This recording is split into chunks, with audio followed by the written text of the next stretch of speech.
jamaah insyaallah dimuliakan oleh Allah Ta'ala, kenikmatan dalam rumah tangga itu perlu kita syukuri, ya, perlu kita pahami, ya. Kemudian dengan syukur yang baik, dengan pemahaman yang baik, maka kita dalam berumah tangga nanti lebih banyak lebih banyak kepada qanaah, ya, menerima apa yang telah ditetapkan oleh Allah Ta'ala. Nah, nanti berkaitan dengan kajian kita hari ini, ya, walaupun nanti secara umum 5 kunci kebaikan ini sifatnya umum, ya, tetapi lebih-lebih nanti akan kita tarik dalam kajian rumah tangga kita. Kita ambilkan tema, yaitu 5 kunci kebaikan. 5 kunci kebaikan ini telah dijelaskan oleh Imam Syafi'i rahimallahu ta'ala. Jadi sebenarnya saya mengutip aja, ya, kalimat yang telah disampaikan oleh beliau rahimallahu ta'ala tentang 5 kunci kebaikan. Dalam makalahnya beliau mengatakan, al khairu fi khamsatin. Kebaikan itu ada pada 5 hal, ya. Kebaikan itu ada pada 5 hal. Yang pertama yaitu ginan nafsi. Ya, yang pertama apa? Ginan nafsi. Ibu-ibu, untuk menghilangkan kantuknya, capek umbah-umbahnya, saya baca diikuti. Al khairu fi khamsatin. Ginan nafsi. Ghinan nafsi. Kaful adha. Ginan nafsi. Wa kaful adha. Wa kasbul halal. Ginan nafsi. Wa kaful adha. Wa kasbul halal. Wat taqwa. Wat taqwa. Ginan nafsi. Wa kaful adha. Wa kasbul halal. Wat taqwa. Udah ada berapa? 4. Tanganku aja gini-gini kok. Ya. Yang terakhir perhatikan, wasiqatu billah. Wasiqatu billah. Al khairu fi khamsatin. Al khairu fi khamsatin. Ginan nafsi. Wa kaful adha. Wa kasbul halal. Wa taqwa. Wa thiqatu billah. Apa? Aku pokoknya sing kelingan kari dhewe tat. Billah. Ya. Al khairu fi khamsatin. Ginan nafsi. Wa kaful adha. Wa kasbul halal. Wa taqwa. Wa thiqatu billah. Sikoh. Wa thiqatu billah. Wa thiqatu billah. Ya ben ra ketok salah bareng-bareng wae yuk. Heeh. Nek siji-siji kan kok ketok sing salah sapa kan gitu. Kita bareng-bareng monggo. Wahid isnen salasa. Al khairu. Ayo bareng-bareng kok ngetok ngetok. Siji loro telu. Al khairu fi khamsatin. Ginan nafsi. Wa kaful adha. Wa kasbul halal. Wa at-taqwa wasiqatu billah. Masyaallah. Siji-siji apa piye? Orang jangan tak suamiku neng kene lakuku ketok rapi tok pinter tat gitu. Oke. Jamaah insyaallah dimuliakan oleh Allah taala. Ini kata beliau Imam Syafi'i rahimahullahu taala sebagai 5 kunci kebaikan. Ya. Jadi, jika ada 5 hal ini nanti pada diri kita dan kita bisa mengupayakannya dalam diri kita, insya Allah kebaikan itu akan ada pada diri kita. Oke. Al khairu, kebaikan itu fi khamsatin, pada 5 perkara. Yang pertama, ginan nafsi. Apa itu ginan nafsi? Hati yang merasa cukup. Jadi kekayaan yang ada pada hati. Karena Nabi SAW pernah bersabda, inna ginan nafsi. Sesungguhnya hakikat kaya itu, kaya apa? Hati.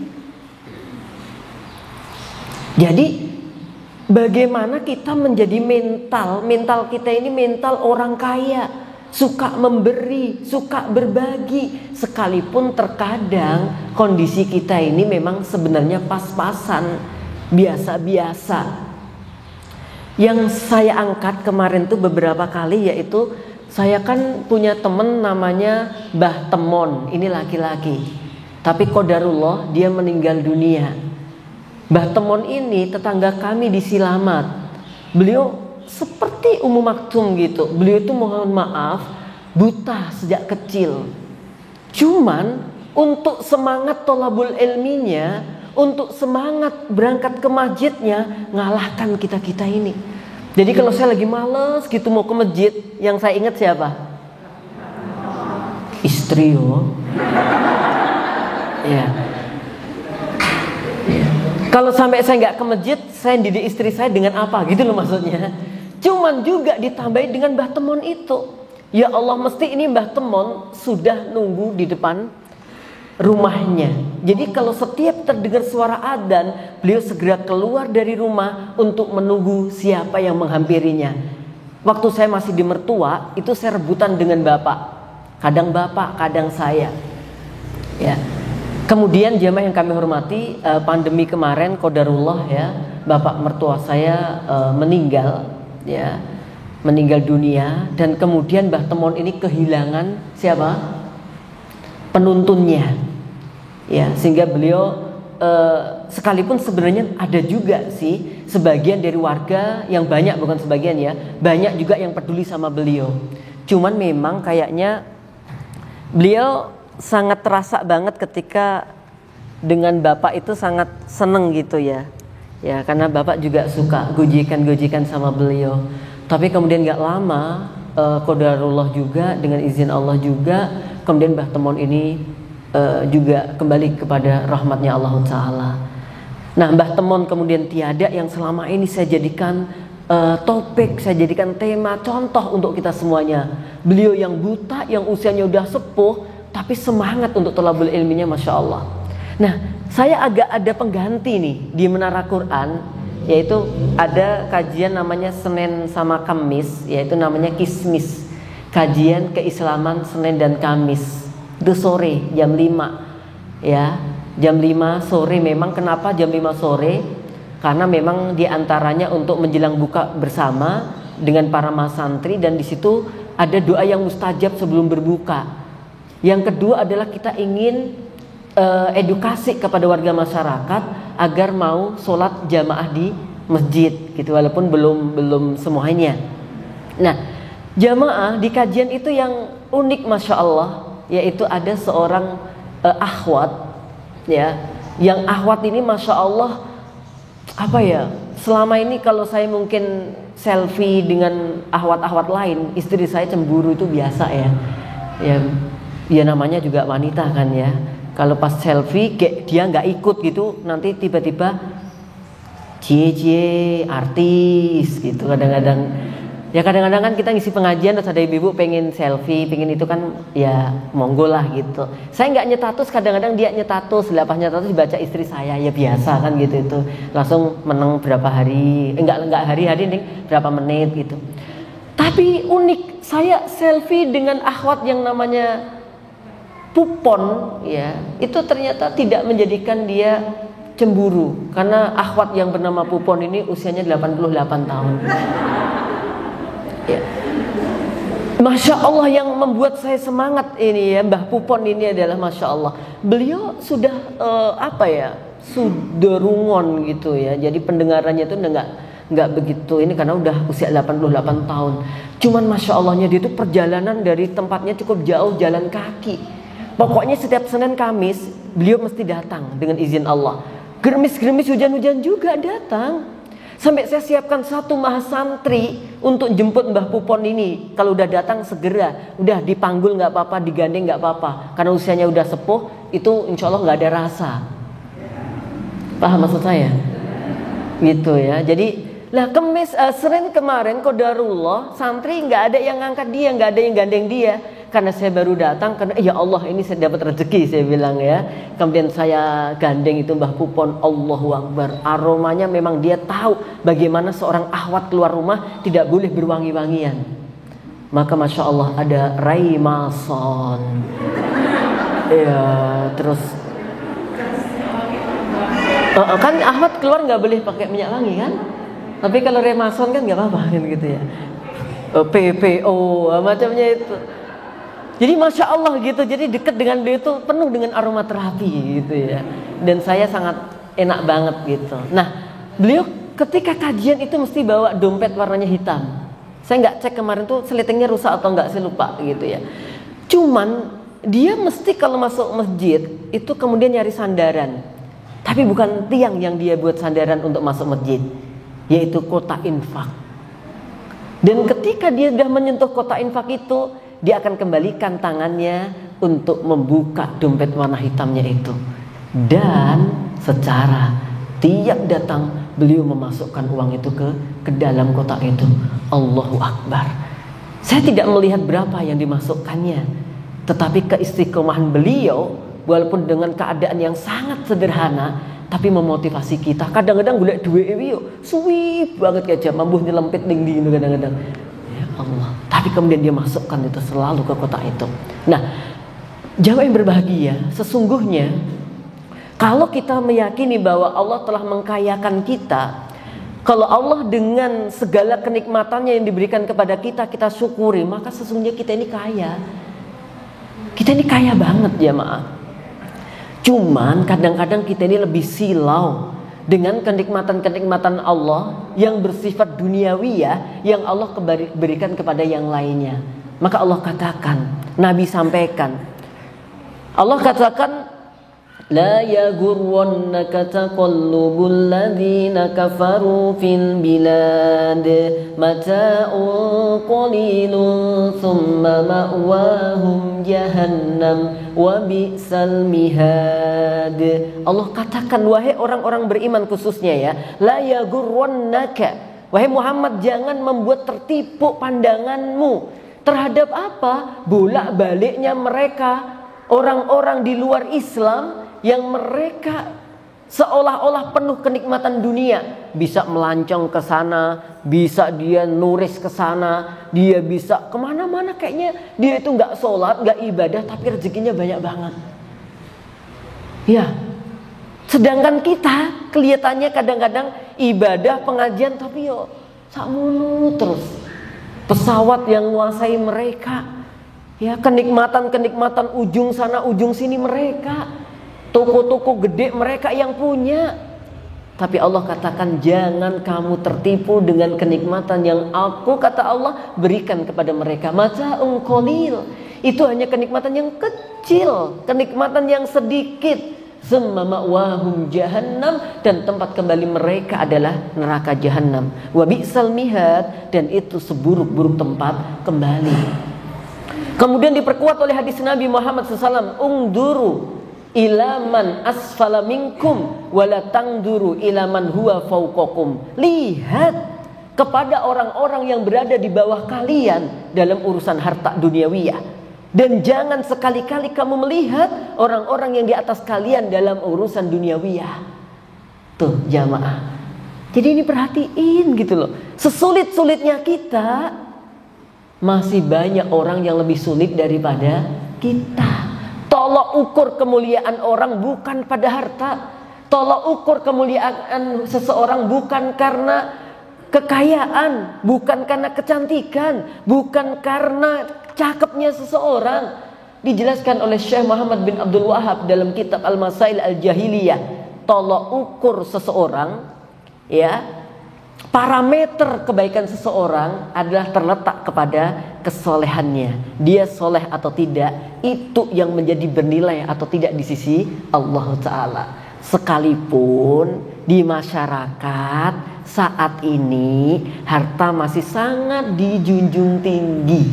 Wis to. Kayak saya jenengan iki nek jagong seo ngono kadang-kadang tempatnya ya gak patek ngarep-ngarep gitu. Kadang-kadang golek nggon sing rada cedak-cedak jensep, kadang-kadang ya Allah bianter gitu kadang-kadang. Ya. Tetapi kalau dia bawa mobil bagus, tempatnya beda aja. Monggo. Wis digolek ning nggon, mohon maaf Bu, saya salah tempat ternyata. Ternyata nyumbangnya ra ning kono ternyata. Salah nggon gitu. Oh, lunga meneh. Nah, ini loh jamaah. Di masyarakat saat ini memang masih berlaku hal itu. Ya. Untuk itu ya kalau bisa sih orang muslim itu ya kaya gitu loh. Karena dengan kekayaan itu kemudian kita bisa berdakwah lebih leluasa, lebih mudah. Tetapi ketika Allah kondisikan, Allah takdirkan keadaan kita memang secara duniawiyah itu tidak sebagaimana teman-teman kita, maka kekayaan itu tergantung dalam syukur atau tidaknya hati kita. Ya. Kalau disyukuri, sesuatu itu akan berkah. Berkah itu diantara indikatornya apa? Menenangkan. Diantara indikatornya apa? Berkembang. Ya, kalau sesuatu yang berkah itu biasanya akan berkembang, bisa menjadi banyak. Dan banyaknya itu penuh kebaikan. Nah, makanya kalau punya sesuatu disyukuri, itu akan berkembang dan manfaatnya akan lebih banyak. Ya, ini penting sekali jamaah. Tapi kalau sesuatu itu dikufuri, tidak ada nilai-nilai syukur yang muncul dalam diri kita, ya dia nggak akan pernah puas. Ya, dia nggak akan pernah puas dan akhirnya suka membandingkan dengan kenikmatan yang diperoleh orang lain. Kadang-kadang kita itu aneh gitu ya. Ada temennya untuk dum-duman rezeki warisan gede banget gitu. Penak ya dadi kowe orang kerja tapi warisane akeh.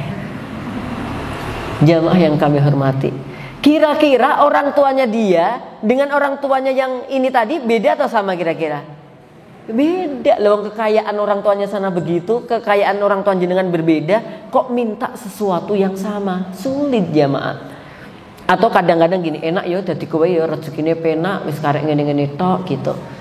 Padahal memang si orang yang suka ini tuh dia nggak mau kerja keras. Dia ngantuk dilut tidur suwe, ngantuk dilut tidure suwe. Ya sedangkan yang ini mujahadah bener jamaah. Dia berusaha banget untuk melakukan kebaikan-kebaikan itu. Nggak mungkin sama lah. Nah, apalagi ada kalimat yang nyelekit banget. Enak ya dadi bojone bojomu. Nah.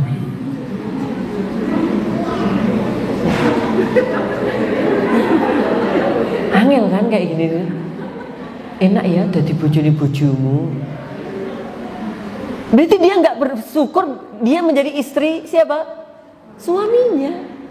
Padahal misale ngono ya.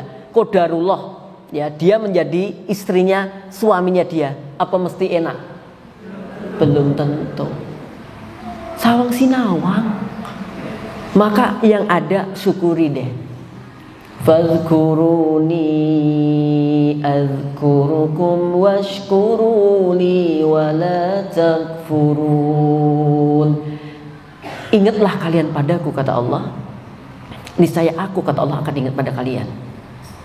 Washkuruli, dan bersyukurlah kalian padaku, maka jangan pernah berbuat kufur. Nah, maka poin yang pertama, agar semua titipan Allah pada kita ini bisa bernilai baik, ginan nafsi, munculkan kekayaan di dalam hati. Enek tonggone pipi melu alhamdulillah, syukuri yang ada. Paling enak itu wong syukur, sing paling capek wong iri. Orang yang paling capek itu orang yang paling iri. Kenapa? Karena setiap ada wong duwe kenikmatan, sakit hati.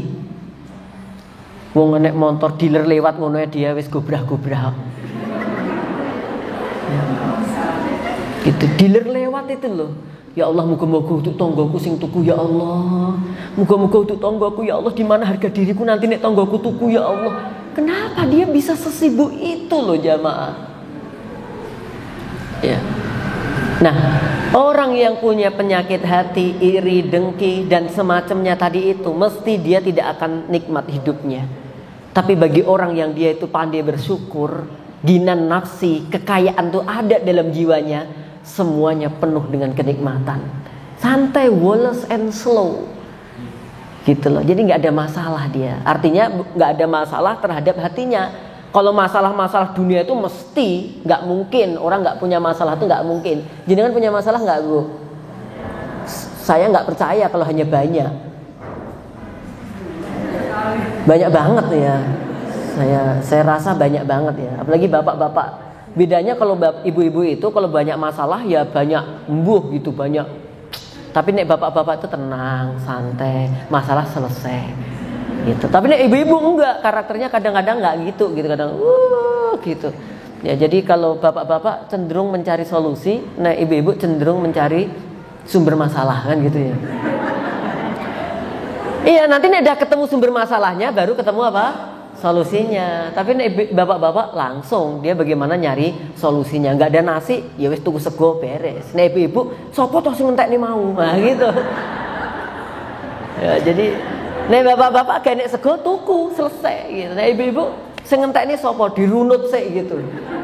Ditunggu usah dicek wong bapake lunga, anake renek, berarti sing entekne aku iki mau. Baru adang, baru masak, biasanya gitu. Mungkin gitu. Oke, jamaah insyaallah dimuliakan oleh Allah Tabaraka wa Ta'ala ya. Jadi tolong ya kekayaan hati ini dibangun. Ya bagaimana supaya hati tadi kaya? Tadi itu perbanyak syukur, terus sering melihat orang-orang yang berada di bawah kita. Ya, sering lihat orang-orang yang di bawah kita. Karena dengan itu berarti aku ini ternyata secara duniawiyah lebih tinggi daripada mereka. Kalau mereka aja bisa melakukan itu, masa aku enggak sih? Nah, di situ kemudian muncul kekayaan. Ya, kekayaan dalam dirinya sehingga dia tidak meminta-minta. Dia tidak merasa hina. Ya, kemudian dia merasa ya orang yang merdeka gitu. Oke. Itu yang pertama. Yang kedua tadi apa jamaah? Wa kafful adza. Menjaga dirinya untuk tidak menyakiti orang lain. Ya, menjaga dirinya, ya dirinya dia, diri kita jaga sebisa mungkin untuk tidak menyakiti orang lain. Tuh jamaah.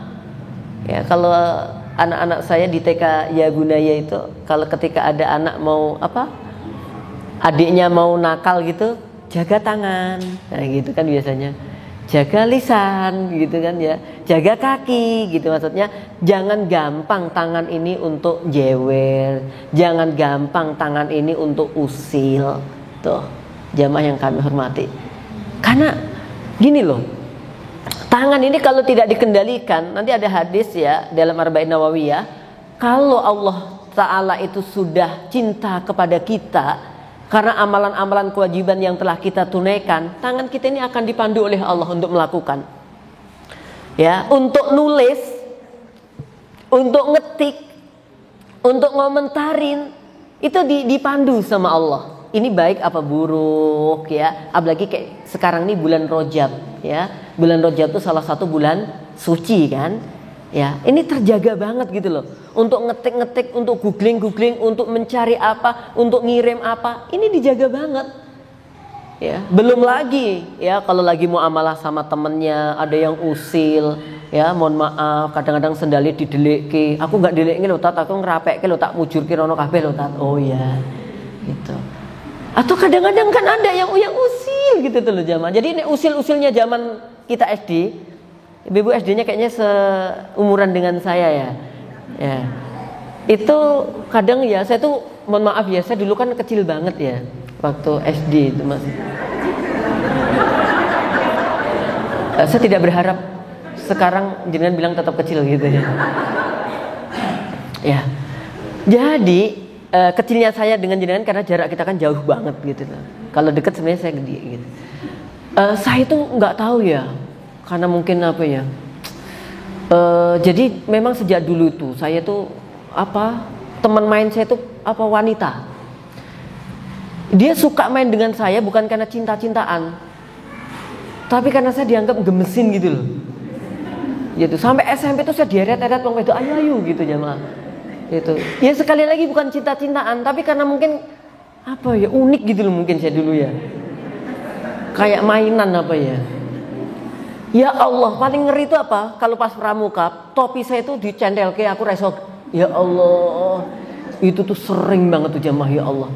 Kalau nggak gitu kadang-kadang kalau pas SD saya dipanggil sama teman-teman. Hei Rene, apa guru lu kuliah guru lu? Saya masuk kelas, ternyata itu apa? Pas pintunya tak buka itu ada sepatu ditaruh di pintu gitu. Allahu Akbar, sering banget. Terus nanti nek pas menghapus papan tulis kan piket. Maka kalau piket itu aku milih yang abot sekalipun, yang penting nggak konangan wong. Kayak ngangkat meja, kursi, itu aku lebih pilih. Walaupun berat sebenarnya. Daripada menghapus, kan rageduk kok disorai. Itu. Nah, dulu tuh banyak jahil-jahil gitu. Apalagi yang parah-parah tuh ya, anak-anak SMP yang itu. Ada orang duduk kursinya di nih. Terus kalau bermaem permain karet. Ternyata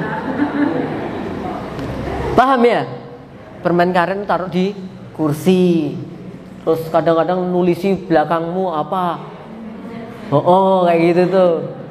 Nah itu kejahilian, itu jahil-jahil nggak baik, itu kaful ada. Ya, coba ini kalau dilakukan, kemudian orang yang menjadi korban ini ngerti, mesti dia marah kan? Yang muncul apa? Dendam. Yang muncul apa? Padu. Yang muncul apa? Emosi dan seterusnya. Maka jaga tangan, kaful ada. Jaga diri kita untuk tidak berbuat keburukan. Tentu bukan hanya tangan. Ya kalau saat ini tangan ini biasanya dalam urusan ketik-ketikan dan lainnya. Ya tinggalkan gibah-gibah yang bersifat medsos dengan tangan-tangan kita. Karena nanti lisan hukumnya sama dengan tulisan. Ada kaidah. Tulisan itu nanti dihukumi sama dengan apa? Lisan. Gitu. Jamaah berbahagia yang insya Allah dimuliakan oleh Allah Ta'ala. Yang tentunya yang pertama kepada siapa kaful ada ini? Kepada keluarga dulu. Ya, kita jaga lisan kita, tangan kita, kaki kita supaya tidak menyakiti keluarga kita. Ya, bermuamalah dengan kalimat yang baik dengan pasangannya, dengan anak-anaknya. Ya pakai panggilan-panggilan yang mesra, pakai kalimat-kalimat yang enak, ya, yang damai gitu loh jamaah. Ibu-ibu boso nggak kalau sama suaminya? Ada yang boso. Boso Indonesia. Ya, bener. Boso Indonesia. Kayaknya jamaah di sini semakin cerdas-cerdas ya. Ya, boso Indonesia. Ya, itu kearifan lokal ya. Yang mau pakai kromo inggil monggo nggak apa-apa. Ya, yang nggak juga nggak apa-apa. Yang penting di situ terjadi komunikasi yang baik. Ya, bahasa gaul pun nggak masalah. Yang penting itu ada unsur-unsur kecintaan, kemesraan di antaranya gitu. Tapi nggak enak juga sih kalau lo mau kemana lo? Kayaknya nggak enak banget ya sama suaminya gitu. Terserah gua gitu. Kurang enak lah ya. Ya apalah manggilnya.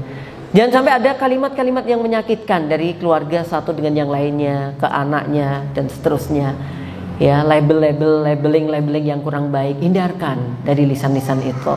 Ya, sama-sama mengeluarkan tenaga, sama-sama mengeluarkan kata. Kenapa kita tidak memilih kata-kata yang bermakna saja? Kenapa kita tidak memilih kata-kata yang membangkitkan asa, yang marahi asa? Kenapa tidak milih wong podo-podo kesele, podo-podo ngomongi beda tat, nek nesuwi kalimatnya iso marem. Gitu. Marem tat, iso nesu kuwi keringetan tat gitu. Nek mau ngomong-ngomong biasa, nek menurut saya ya biasa. Coba deh antum pahami. Kalau kita biasanya ya keburukan itu, kalau kita masih punya hati yang baik, biasanya kalau habis menyampaikan keburukan atau melakukan keburukan, mesti akan muncul penyesalan. Gitu. Habis ngomong gitu tuh nyesel. Lungo kono, kalimat itu lungo kono. Ini saya sampaikan ya. Ini ada satu peristiwa gitu. Ada seorang suami istri yang tentunya ini suami istri yang masih baru-baru dalam merajut rumah tangga gitu.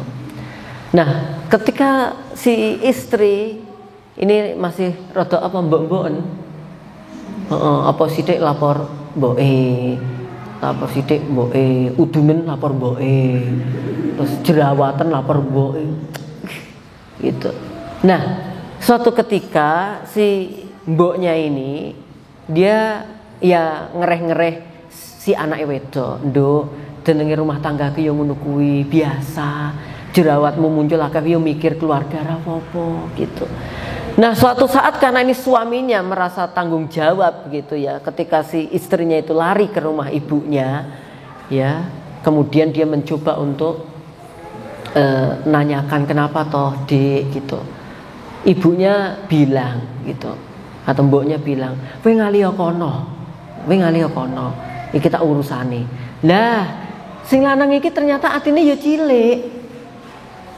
Kita ngaliyo kono itu dikiranya apa? Diusir.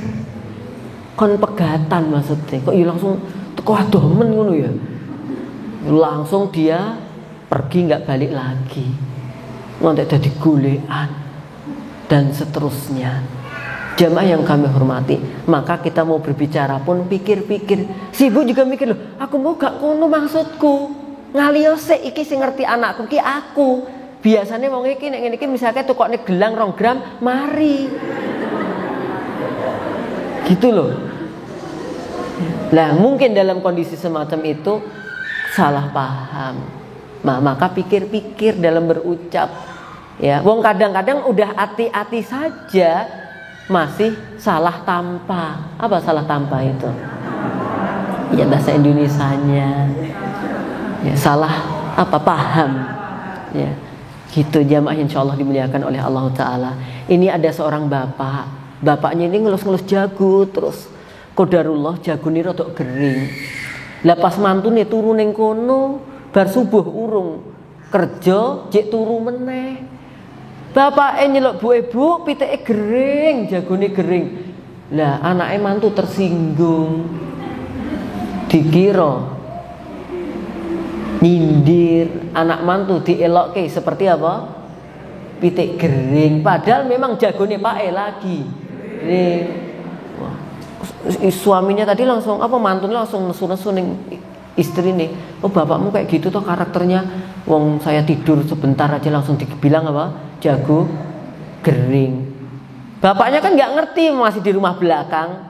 Dia bilang ke ibunya, "Bu, jikokno peso." "Nggo apa, Pak?" "Tak belai pisan lho. Si mantune ning sebelah kamare ya tambah." Duh, aku harus dibelah ini. Ya, kadang-kadang tuh jamaah ada kesalahpahaman yang sebenarnya itu tidak dimaksudkan, kemudian dipahami kayak begitu. Nah, udah hati-hati saja, kadang-kadang masih salah paham apalagi tidak. Nah, kembali ke sini jamaah, maka kaful ada ya, apalagi jelas-jelas kita yakin ingin melakukan sebuah kejelekan, tahan diri kita. Ya, mau melakukan apa konsultasi dulu. Saat dia udah memfitnah saya berulang kali, saat ini tak hitung ke-5 kalinya, saat boleh nggak saat saya buales, saat udah tak siapkan ini, saat saya bawa pengacara ini, saat dan seterusnya. Ya, bagaimana Set? Ya konsultasikan dulu. Kalau memang ada jalan yang bisa dilalui dan bisa kemudian baik di antara keduanya, kenapa kita harus milih berseteru? Di tengah-tengah rumah tangga juga begitu jamaah. Dengan teman juga begitu. Jangan dikira loh ya kalau jamaah pengajian wong wi runtang-runtung, rintang-rinting itu terus kadang-kadang ya nek masalah. Mau goro-goro apa? Pas pengajian pindah tempat kono ora dikabari, nesu jamaah. Ya nesu. Padahal ternyata sudah dikabari. Enggak, aku belum pernah dikabari kok. Marah-marah ternyata apa? Kuotane kono entek, WA-ne ora mlebu. Mbok ditukokne kuota terus ding ding ding ding ding ding ding. Oh, tuh jamaah. Kadang-kadang tuh hal-hal yang sepele aja itu menyebabkan perseteruan di antara kita. Maka hati-hati, jaga tangan, jaga lisan, jaga pandangan, jaga semuanya agar tidak melakukan keburukan. Oke. Kemudian yang ketiga, wakasbul halal.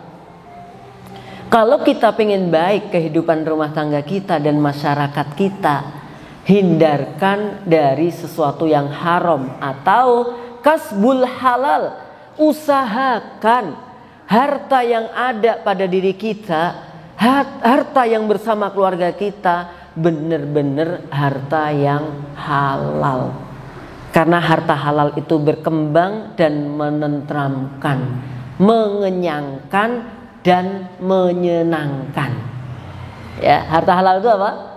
Mengenyangkan dan menenangkan. Maka harta halal ini penting. Kalau istri-istri para ulama salaf dulu selalu berpesan pada suaminya, wahai suamiku, kumohon, ketika engkau pulang bawalah harta yang halal dan jangan ada sedikit pun harta yang haram yang kau bawa ke rumah ini.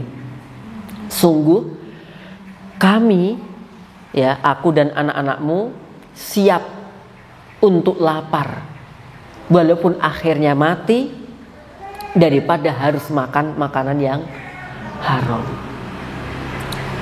Dan kami tidak akan kuat merasakan bagaimana siksanya api neraka ketika kami harus mengkonsumsi sesuatu yang haram. Ini ibu-ibu pengaruh banget terhadap bapak-bapaknya. Itu halal haram rapopo nih mas, yang penting itu ya, namanya 3H, halal haram hantam. Tidak sedikit loh jamaah bapak-bapak yang korupsi itu karena dorongan sang istri. Wahai suamiku, iya wahai istriku, engkau kan sebagai lurah, terus tuh lihat tuh RT, ketua RT RT di kampung kita. Kenapa dik? Lihat mobilnya, lihat motornya, mereka udah bagus-bagus. Iya dik, kalau saya hitung dari rezeki kita, dari saya sebagai Pak Lurah ini, ya cukupnya hanya ini. Sebenarnya ada sih dana-dana lain orang yang ngantar ke sini, tapi saya nggak terima. Loh, masih bodoh banget. Kok bodoh toh dik? Itu kan nggak jelas hartanya. Enggak mas, itu orang datang mau ngasih hadiah emas. Ya nggak apa-apa, wong hadiah kok. Loh, itu nggak apa-apa toh dek kayak itu. Bukannya itu sogok menyogok, bukan. Mas kan nggak minta, dia yang bawa supaya dia proyeknya lancar gitu toh mas. Bikin perumahan kemudian di ACC gitu toh mas. Itu nggak nyogok mas, itu ngasih hadiah ke emas. Oh gitu ya dek ya. Masih gimana toh? Wong ada rezeki kok ditolak. Mubadir loh mas, innal mubadzirina. Wow, dalil jamaah. Tuh akhirnya apa? Luluh hati seorang suami.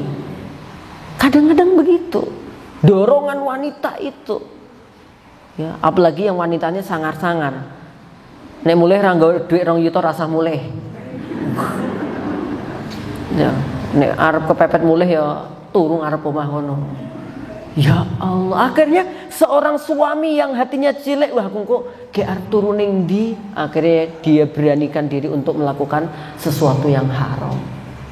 Tuh, jenengan para wanita yang menjadi semacam wakil mudir di rumah tangga itu penting banget untuk dorong suaminya agar agar selalu kasbul halal, mencari harta yang halal. Pengaruhnya apa sih untuk pendidikan anak? Pengaruh banget. Pendidikan anak itu sangat dipengaruhi oleh harta yang masuk ke dalam tubuhnya. Kalau harta-harta itu halal, insya Allah pendidikan kita dalam rumah tangga akan mudah banget. Akhlaknya akan baik. Karena daging yang ditumbuhkan dari suhat, dari sesuatu yang haram akan mempengaruhi karakternya. Maka orang makan daging pitik sama orang makan daging babi, karakternya beda. Karakternya beda. Lu berarti nek pitik ya cekok ngono tat, ya enggak gitu. Ya karakter itu enggak mesti sama. Jadi ada nilai-nilai karakter yang terkandung di dalamnya. Jamaah yang insyaallah dimuliakan oleh Allah Tabaraka wa Ta'ala. Seperti di zaman yang semacam ini ternyata banyak ya kadang-kadang muamalah ya banyak ya, kemudian cara-cara mendapatkan harta dengan cara-cara yang macam-macam ya. Ada yang pakai saham-saham tertentu yang ternyata lebih kepada judi ya. Ada orang yang pengennya instan mendapatkan harta-harta itu, tapi dia nggak mau usaha sebagaimana yang diperintahkan oleh Allah dan Rasulnya. Allah katakan, ya ayyuhalladzina amanu la taqulu riba ad'afan mudha'afah wattaqullaha la'allakum tuflihun wattaqun narallati u'iddat lil kafirin wa ati'ullaha war rasul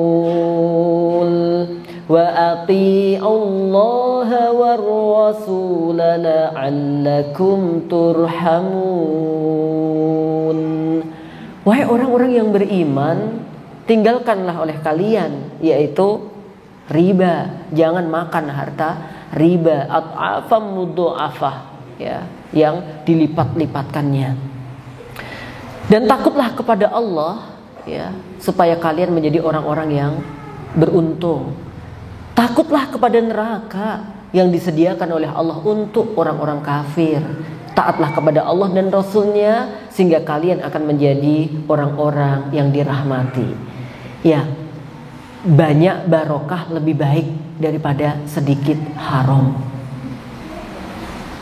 Ya. Hah? Benar kata-kata saya? Benar ya? Banyak halal barokah lebih baik daripada saiti.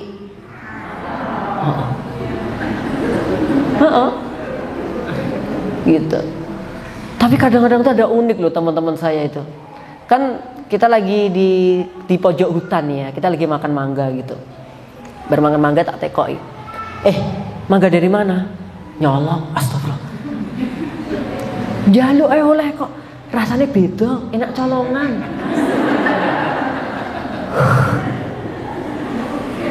Apa gitu loh yang menyebabkan enaknya colongan tuh apa? Mas, nek colongan itu kan usahanya serius gitu loh. Jadi mujahadah. Ya, jadi ada kesungguhan untuk diem-diem mengendap-endap terus nyolong terus lari terus ndelik berhasil. Itu nikmat daripada kita berada tangan di bawah minta-minta. Ya beda banget lah ya. Nembung itu ya minta sih, cuman ya kalau dibanding dengan nyolong ya tentunya jamaah. Masa beda sih gitu loh ya. Barang colongan tuh enak jari legi ngono nek pelem. Tapi nek barang jalukan wi ra patek. Nah, sehingga di kampung itu kadang-kadang ada kalimat gini. Ada mangga-mangga kan, mangganya wis ketok meletung-meletung gitu. Ya, kemudian ada orang nyeletuk apa? Wih, pelemnya cemolong, Cah. Pelemnya cemolong. Paham nggak kalimat cemolong? Siap dicolong gitu. Seolah-olah pelem ini ngapain-ngapain, colong aku gitu loh. Nah ini kan pikirannya dia aja itu yang suka nyolong-nyolong gitu. Ya, jamaah insya Allah dimuliakan oleh Allah Ta'ala ya. Jadi pengaruh banget. Dan kalau kita dapat harta ya, harta yang nggak halal itu biasanya mesti kita nggak bakal tentram, kita nggak tenang. Contoh nih Nabi Muhammad SAW, dia nggak bermaksud untuk memilikinya. Suatu ketika Nabi Muhammad SAW itu ngimami sholat asar ya. Nah selesai sholat asar, kemudian beliau tuh tiba pengen segera masuk ke kamarnya ya. Kemudian beliau bersegera dan memotong dari beberapa jamaah gitu, dia masuk ke kamar. Ya ta'ajjabun nas. Kemudian para sahabat radhiyallahu ta'ala anhum, mereka pada kaget gitu, pada apa yang terjadi gitu. Nah, setelah itu jamaah berbahagia. Nabi Muhammad SAW ketika keluar dari kamarnya tadi ngelihat ya, para sahabat masih agak kebingungan gitu.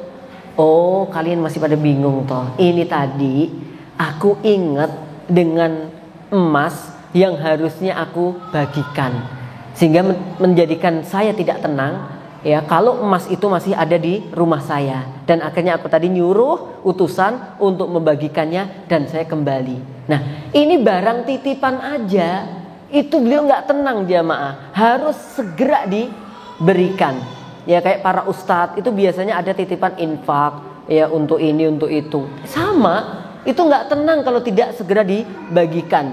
Ya, apalagi kemudian anak-anak ngerti, wah abi uangnya banyak banget ya, tumpuan sakmene gitu. Ya ada 10 juta, 20 juta loh.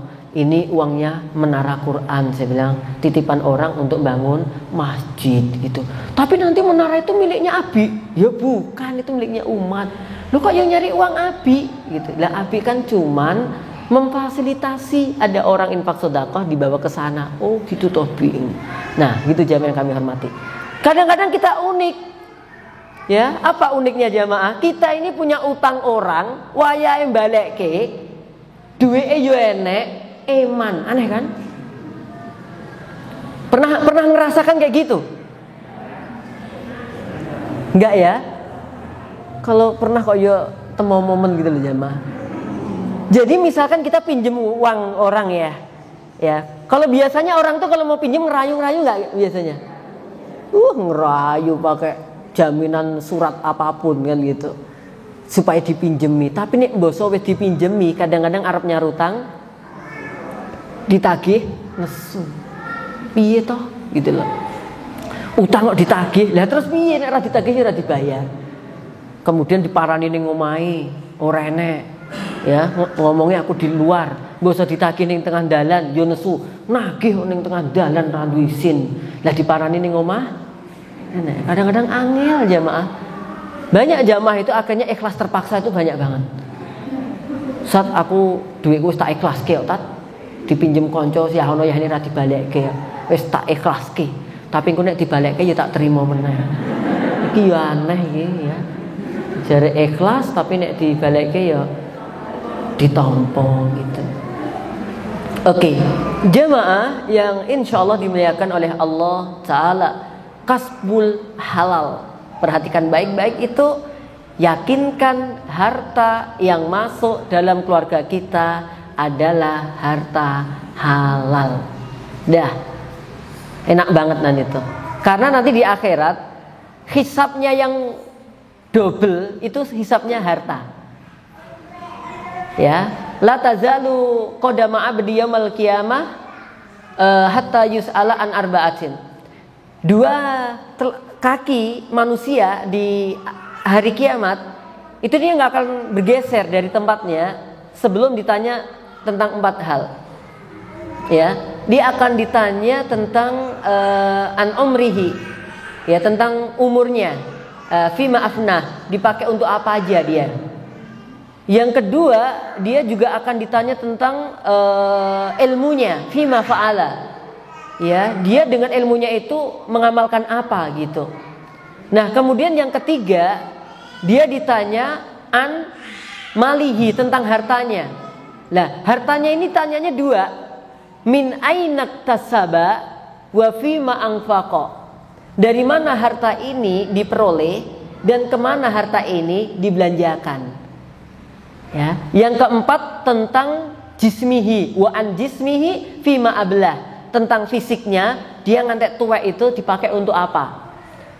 Yang tiga pertanyaannya satu-satu kan, umurnya habis untuk apa, terus apa lagi, ilmunya diamalkan dalam hal apa, terus hartanya dari mana diperoleh dan kemana dibelanjakan. Sedangkan fisiknya kemudian sampai tua itu dipakai untuk apa.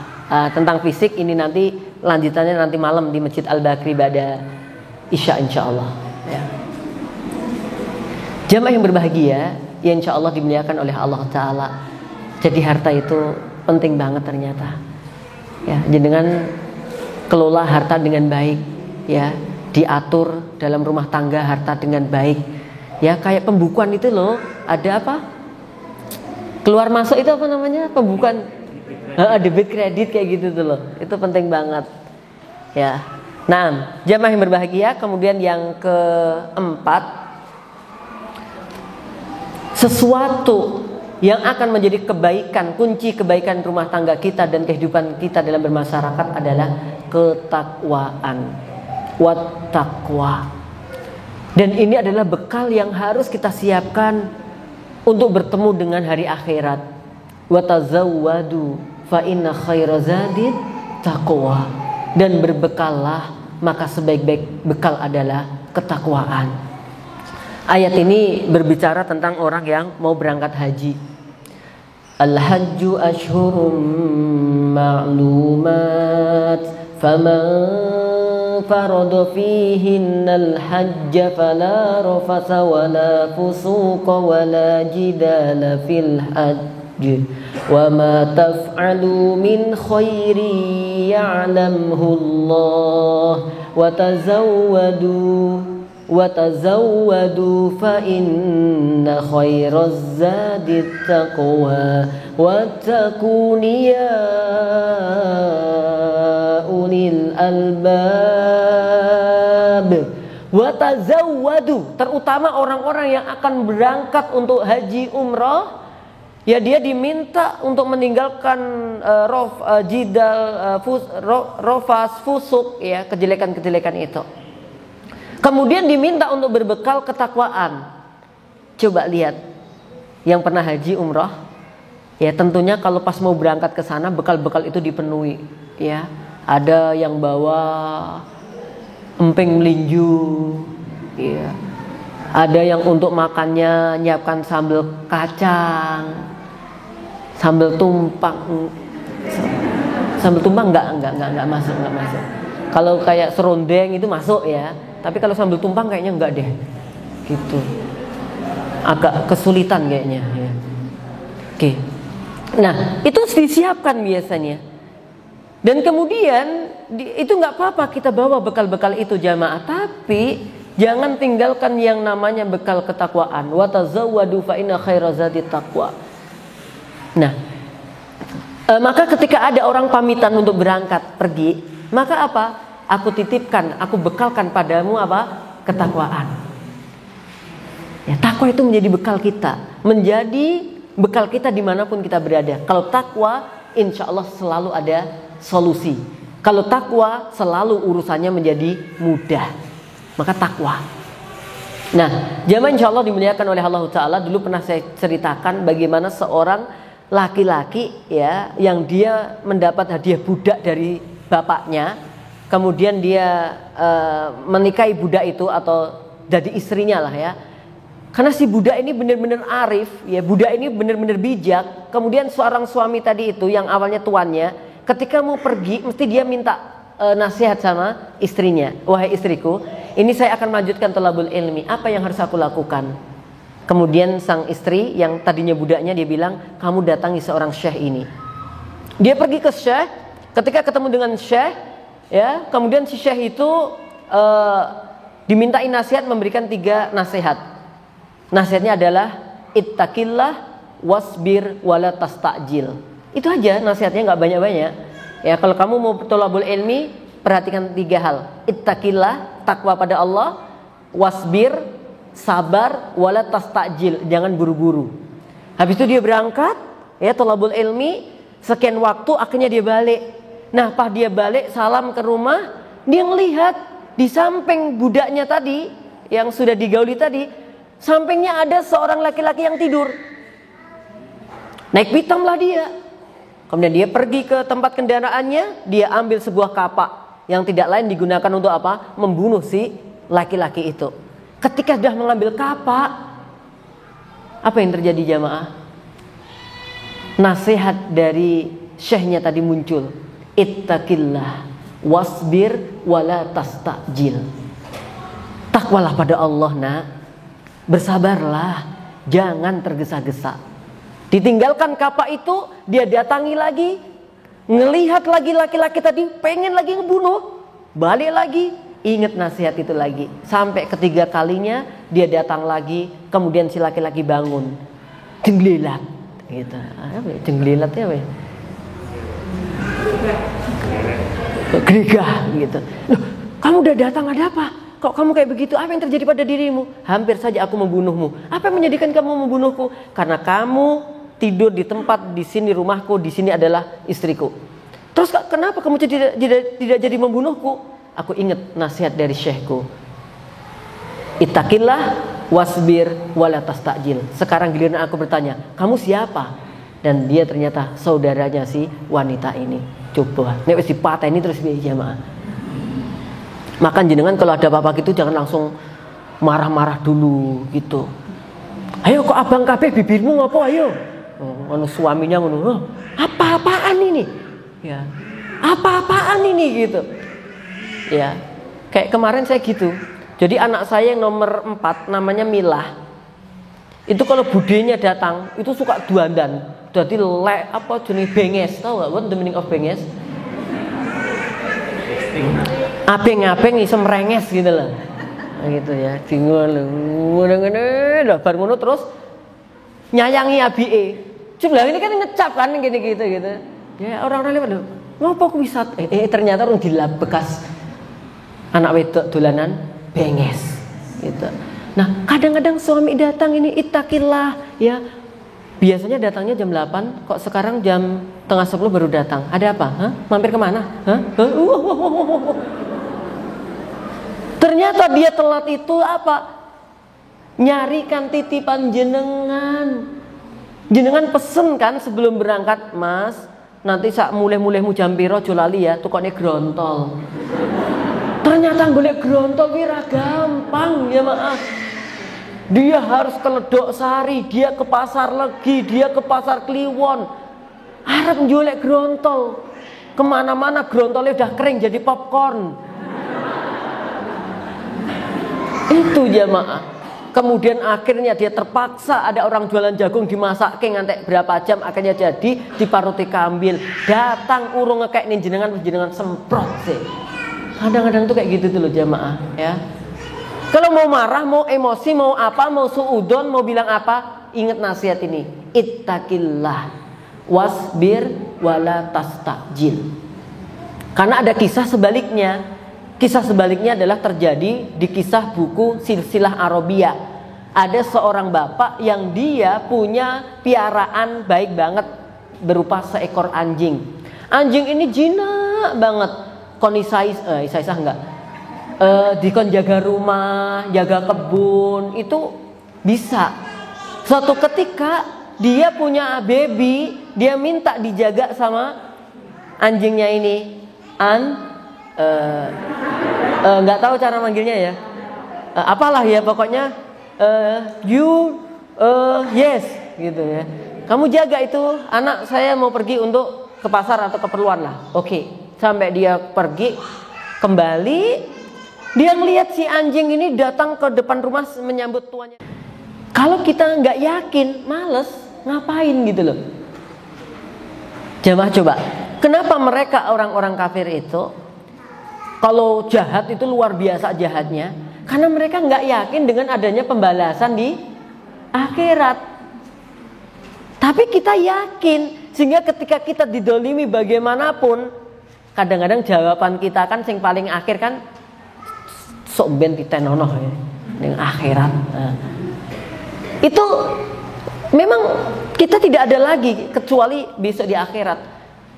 Dikatakan yaumuddin, ya, hari pembalasan itu, yaitu hampir kayak dain, hampir sama dain din gitu. Karena orang-orang di dunia ini akan banyak hutang, ya, banyak hutang atas kedolimannya dan akan diselesaikan besok di akhirat. Maka Allah katakan, kullu nafsin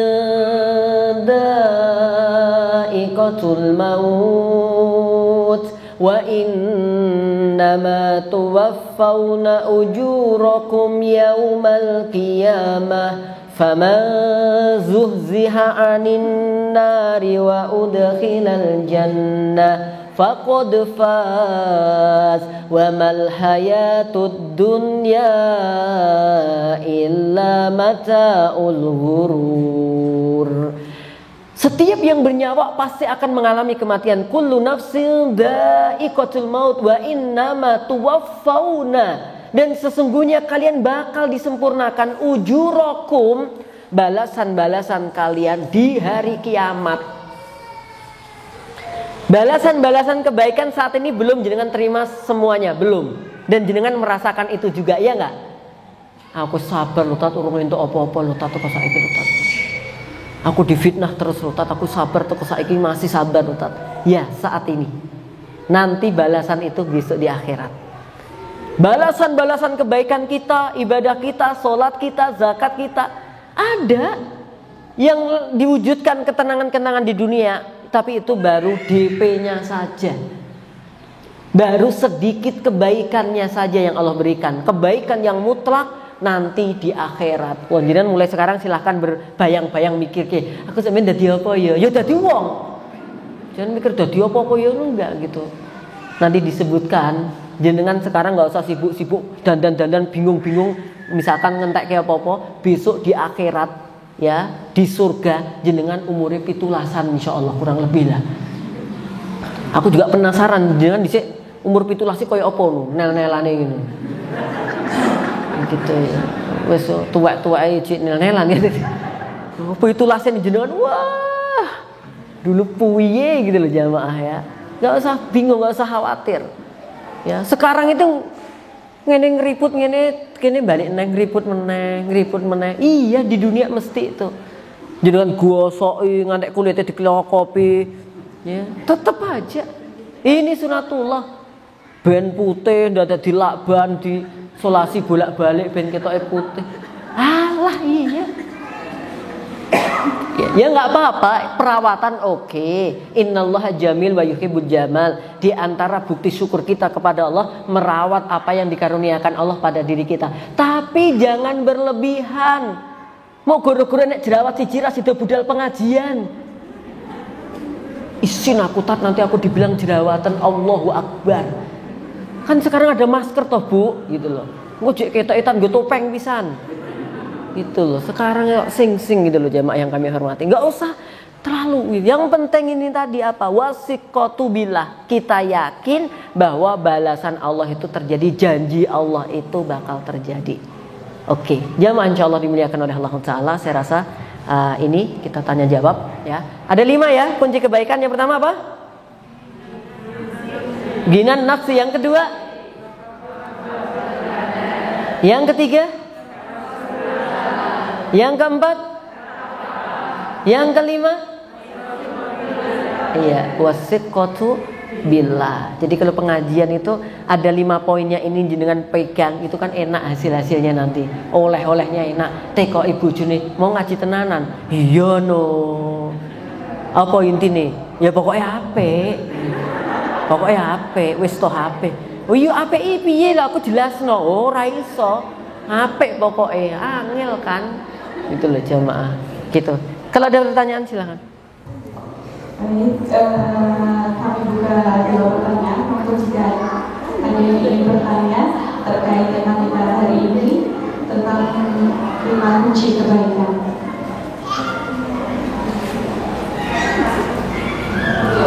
Baik.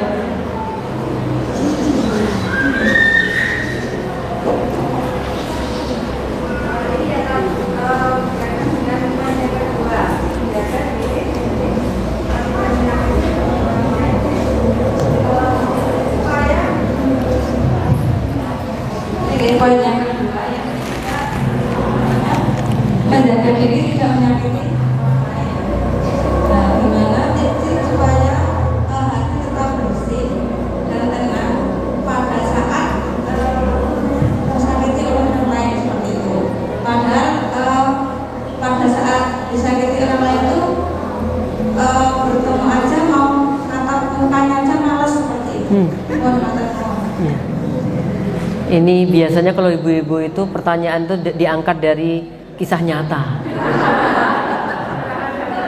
Biasanya lebih realistis banget gitu, dan karena diangkat dari kisah nyata.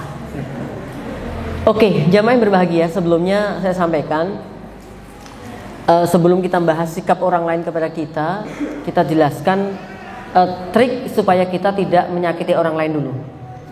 Ya, kalau kita mau nyakiti orang lain, pikir kita pun ternyata nggak mau disakiti, ya nggak? Karena ada hubungannya dengan tadi itu. Karena bisa saja, kenapa sih orang nyakiti kita? Jangan-jangan kita ini juga suka nyakitin orang lain. Nek ra gelem dicubit, ojo gitu. Kemudian yang kedua, trik atau tipnya supaya kita tidak nyakiti orang lain, pikir bahwa keburukan itu akan kembali kepada pelakunya. Kita nek mau berbuat jelek, mau nakal, mau apa, yakin bahwa keburukan yang kita lakukan bakal kembali kepada kita. Faman ya'mal misqala dzarratin khairan yarah wa may ya'mal misqala dzarratin syarran yarah. Dan yang ketiga, perhatikan, jika sampai kita nyakiti orang lain dan kemudian tidak ada pemaafan di dunia, urusannya adalah di akhirat, maka jadilah orang yang bangkrut. Nah, hati-hati kalau nyakiti orang lain tuh ada 3 tadi tuh. Kita pasti juga akan kena. Yang kedua kembali kepada kita. Yang ketiga apa? Di akhirat kalau sampai nggak selesai urusan itu, urusannya akan mengurangi pahala kita. Nek disakiti wong siji, lah nek siji RT, siji komunitas, siji kota, siji, ya Allah, marah banget. Terus bagaimana ketika kita gantian disakiti orang lain? Bagaimana sikap kita supaya hati kita ini bisa gampang memaafkan atau bisa menahan diri? Karena lihat mukanya aja males, dengar suaranya mules, lewat ngarep omahe lemes. Ya. Krungu jenenge gemes banget. Oke, jamaah yang kami hormati, kadang-kadang kita perlu banyak membaca sirah nabawiyah. Ya, bagaimana sikap Nabi Muhammad SAW ketika secara pribadi beliau kemudian dihina, bahkan secara fisik kemudian beliau disakiti. Ya, itu masya Allah. Dan bukan hanya kisah Nabi. Kalau Nabi keduren tat, ya wes golek sahabat, cek keduren tat, golek sing rodok ini lagi siapa? Ada kok. Ya, ada kok ternyata orang-orang yang menyakiti seseorang itu dan kemudian seseorang itu memaafkannya. Kemudian kita lihat juga kisah bagaimana ada seorang sahabat yang dijamin masuk surga. Di antaranya apa? Ternyata dia gampang untuk memaafkan orang lain. Karena ternyata orang memaafkan orang lain ini termasuk orang-orang yang telah berbuat kebaikan. Allah katakan, alladzina yunfikuna fis sarra'i wad dharra'i wal kadhiminal ghaidha wal 'afina 'anil nas wallahu yuhibbul muhsinin. Dia tidak saja menahan amarahnya, tapi dia juga mampu memaafkan orang lain, maka dialah orang yang baik dan Allah mencintai orang-orang berbuat kebaikan. Jadi kalau kita disakiti orang lain, misalkan kayak kalau digibah itu paling enak nek awake dhewe ra krungu, enak banget. Dia elek-elek tapi ra krungu, enak banget jamaah. Kenapa enak? Dosa-dosa kita berkurang. Paling ra penake dirasani krungu. Erosi kan. Maka saya pesankan jenengan jangan menjadi orang yang punya label satu sengkuni, yang kedua tumbak cucuan. Cucuke kayak tumbak apa ya? Jadi kalau ini ya, ini ada 2 orang lagi gibah. Temen jenengan di sana, nggak ngerti. Nah, ini jenengan orang ketiga di sini. Ketika ini gibah temen jenengan, kalau ini modelnya wong tumbak cucuan, dirungokke gibahe ngantek tanek. Ngantek puas, kulak informasi. Baru ngono dengan bibir yang begitu leot-leotnya, datangi koncone mau, mbak, ngerti ora mbak? udah mulai itu. Kayak kan lho sing loro wong anu kan lho sing omahe cedhak isor talok kan lho misalnya. Kae Mbak, walah Mbak. Kowe ke ujung rambut ke ujung kuku isor kuwi dibahas Mbak. Lah ngene iki lho jamaah. Ini ketika dia nggak denger kan sebenarnya enak banget tuh, pahalanya banyak. Tapi nek goro-goro krungu terus piye? Mules mau. Ora apa-apa Mbak, ora apa-apa. Ning kene ora apa-apa, tapi mengko mulih omahe kunci kon jero. Tuhan tunjukkan gitu. Asap irama ya. Jamaah yang kami hormati. Jadi kalau kita melihat konteksnya kayak gini, kita sebagai temannya dia langsung nyetop ini gibah. Mbak, ini nggak bener Mbak. Nek menurut saya jangan dilanjutkan deh, ngobrol yang lain aja. Berani nggak kayak gitu? Nggak wanita lebih senior tat. Apa menawi bosku lho sing gaji aku lho tat. Ya udah, kalau emang nggak berani kayak begitu, ngalih. Jangan kulak. Pergi. Itu jamaah. Kadang-kadang kita enggak. Wis ora nyetop ngrungokke. Oh ngono to Mbak Yasmin ini. Tanpa tabayun klarifikasi. Ini hati-hati jamaah. Kalaupun memang ini nanti diklarifikasikan monggo baik yang ini. Oke, terus kemudian jamaah tadi ya, jadi kembalikan bahwa Nabi Muhammad SAW itu diajak di ini dan seterusnya. Itu kemudian beliau tidak masalah dan seterusnya. Kemudian dilihat masalahnya. Kalau masalah ini memang fitnah, masalah ini menyakitinya memang fitnah dan seterusnya, kita ada hak untuk klarifikasi dalam rangka untuk menjaga kehormatan rumah tangga. Ya, misalkan kita dituduh utang rambalekke, padahal ya urung balekke tapi atau ternyata difitnah enggak balik kayak gitu padahal sudah. Kalau memang ini akan menjatuhkan nama baik kita dan seterusnya, kita adakan namanya klarifikasi supaya tidak menyebar jauh dan menjatuhkan nama baik kita. Boleh klarifikasi. Kalau kasusnya bukan begitu, saatnya apa? Dulu saya punya harta warisan direbut ambil mbakku. Lah kemudian mbakku rakus Mbak Ustad. Sampai sekarang ya aku piye yo? Ya tetep piye krungu jenenge ngono males aku tat bakso ya ora mangan aku tat. Tapi nek kayak dhuwit bojoku ya tak tampa tat. Ada perasaan gitu kadang-kadang. Wong wedok itu nyimpen itu rapet. Enggak gampang kayak wong lanang lali gampang ya Pak ya. Lali ndeleh dhuwit itu biasa. Wong wedok ora tahu lali ndeleh dhuwit. Sewu ngerti. Ning ndi ngono wong gerayah-gerayah umbah-umbah ngene bisa membedakan ini kertas apa duit ini terasa kok dari jauh itu udah. Oke, ya sehingga tadi ada beberapa karena saya konteks aslinya nggak ngerti kayak apa kasusnya, tapi yang jelas tadi bisa dirangkum dilihat dari kasusnya apa. Kalau memang kasusnya itu memang membuat kita harga diri kita jatuh, nggak apa-apa kita untuk melakukan namanya klarifikasi supaya berita itu nggak sebar kemana-mana. Saya pernah juga melakukan hal yang demikian itu untuk pondok kita tercinta, pernah dituduh si A dan macamnya. Ya, oke, yang nuduh si A siapa? Datangi saya. Gitu. Yang nuduh pondok Al-Kafi si A, silahkan temui saya. Ya, gitu. Klarifikasi. Oh, begini saat ini dan itu seterusnya. Mana buktinya? Mana? Gitu. Selesai. Gitu. Oh, maaf dah antum tahu dari mana? Ya saya dari temen Ustaz. Temenmu dari mana? Ya dari temennya meneh. Gitu.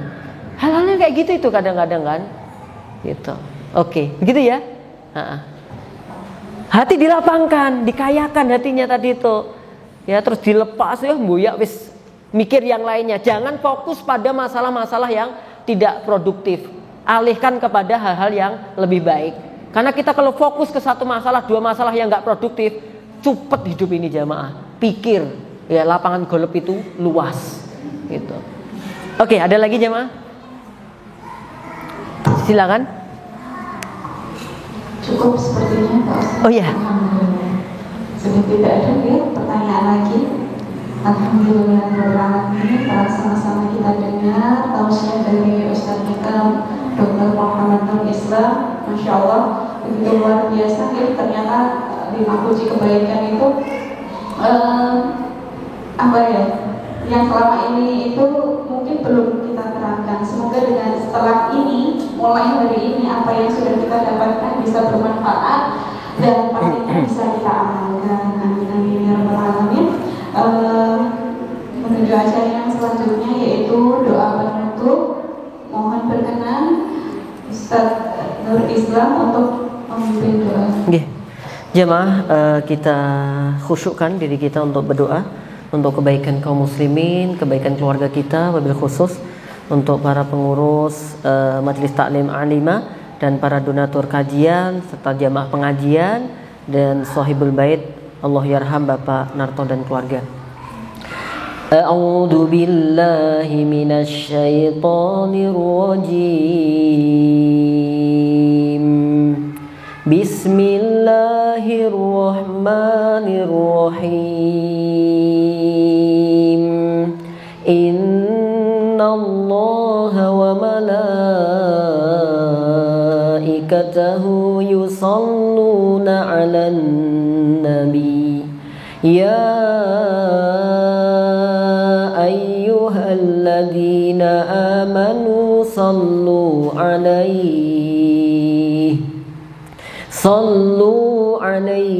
wa sallimu taslima. Allahumma ghfir lil muslimina wal muslimat